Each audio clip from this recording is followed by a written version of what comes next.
Hello hi everyone, welcome back to బానస్ kitchen and blogs. మీరు ఎలా ఉన్నారండి? నేనైతే చాలా బాగున్నాను. మీరందరూ కూడా బాగుండాలని మనస్ఫూర్తిగా కోరుకుంటున్నాను.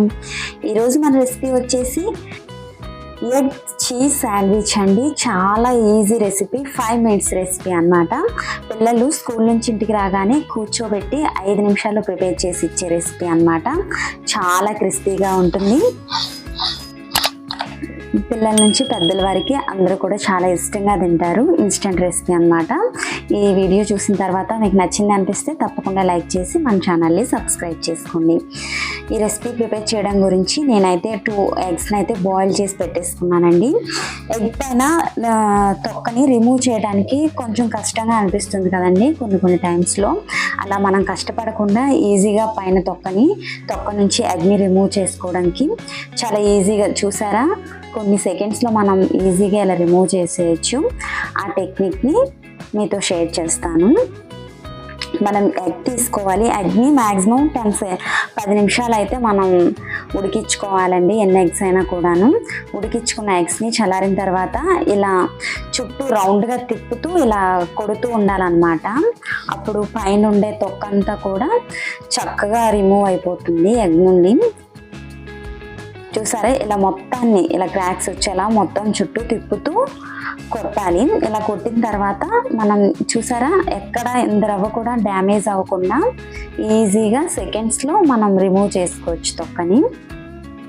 చాలా నీట్గా వస్తుందండి. ఇలా ట్రై చేయండి.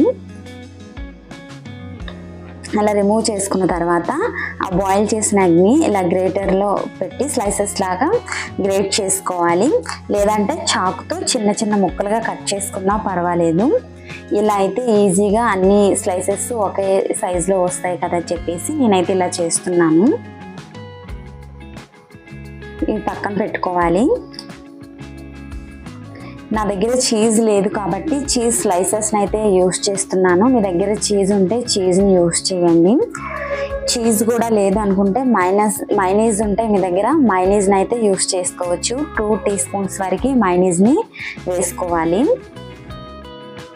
మైనీస్లో అయినా టేస్ట్ చాలా బాగుంటుందండి. చీజ్తో అయినా కూడా బాగానే ఉంటుంది.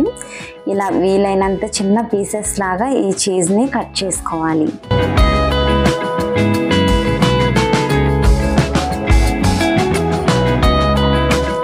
ఇలా కట్ చేసుకున్న చీజ్ పీసెస్ని మనం గ్రేట్ చేసి పెట్టుకున్న బాయిల్డ్ ఎగ్ పీసెస్లోకి యాడ్ చేసుకోవాలి.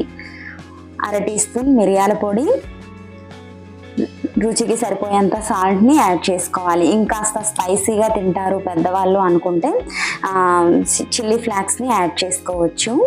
పిల్లల గురించి కాబట్టి నేను కాస్త స్పైసీనెస్ తక్కువగా వేస్తున్నాను. అలాగే ఎగ్లో ఉండే నీచు వాసన తెలియకుండా ఉండడం గురించి 1 teaspoon వరకు నిమ్మరసాన్ని యాడ్ చేసుకోవాలి. వేసి ఇది బాగా కలిసేలాగా ఒక 2-3 నిమిషాల పాటు బాగా మిక్స్ చేసుకోవాలి.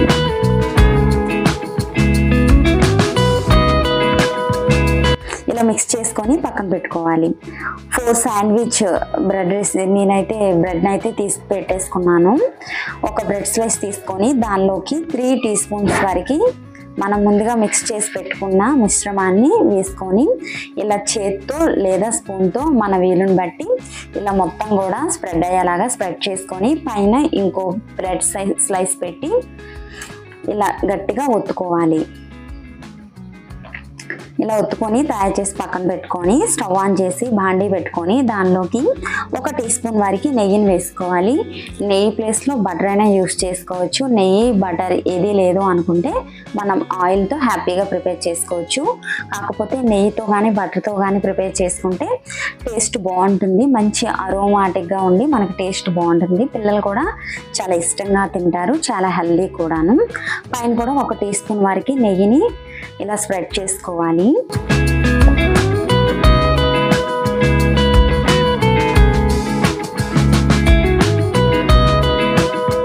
ఒక 2-3 నిమిషాల పాటు